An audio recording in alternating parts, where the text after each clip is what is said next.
Pengunjung malam. Ada seorang bocah laki-laki yang tinggal bersama dengan kedua orang tuanya di sebuah apartemen yang kumuh. Mereka tinggal di bagian kota yang buruk dan juga banyak kejahatan di daerah tersebut. Apartemen mereka berada di lantai dasar gedung dan sangat membutuhkan perbaikan.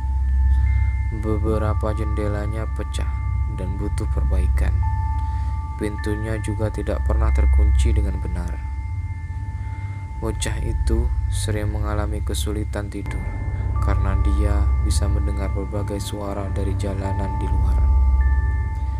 Dia memohon kepada kedua orang tuanya untuk memperbaiki jendela dan juga kunci di pintu. Tetapi mereka mengatakan kepadanya bahwa mereka tidak mampu untuk membelinya. Suatu malam, ketika bocah laki-laki itu sedang tidur dengan sangat nyenyak di rumahnya, tiba-tiba ia terbangun oleh suara goresan yang sangat aneh. Kemudian ia duduk di tempat tidur dan menajamkan telinganya untuk mendengarkan. Tetapi ia masih tidak tahu dari mana suara itu berasal. Bocah itu kemudian bangkit dari tempat tidur, lalu berjalan menyusuri lorong yang sangat gelap menuju ke kamar orang tuanya. "Bu," bisiknya. "Bu, ada suara aneh di kamarku." Ibunya bangun dan mengerang. "Mungkin itu hanya ranting pohon yang menyentuh jendelamu," katanya. "Tapi tidak ada pohon di jendelaku," jawab bocah itu. "Kalau begitu, mungkin itu hanya tikus di dinding," gumam ibunya. "Tinggalkan aku sendirian, aku mencoba untuk tidur."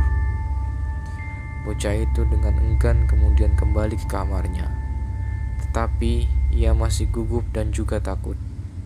Dia naik ke atas tempat tidur dan memejamkan mata. Saat hampir tertidur, ia mendengar suara garukan lagi. Kali ini lebih keras. Tapi ia mencoba mengabaikannya dan terus melanjutkan tidurnya.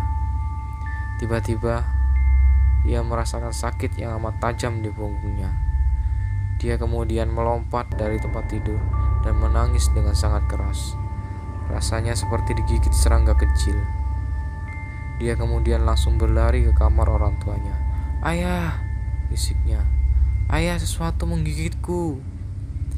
Ayahnya menggosok matanya dan bergulung dari tempat tidur. Dia kemudian memeriksa punggung putranya dan menemukan tanda tusukan kecil. Ada 1 atau 2 tetes darah yang merembes keluar dari luka.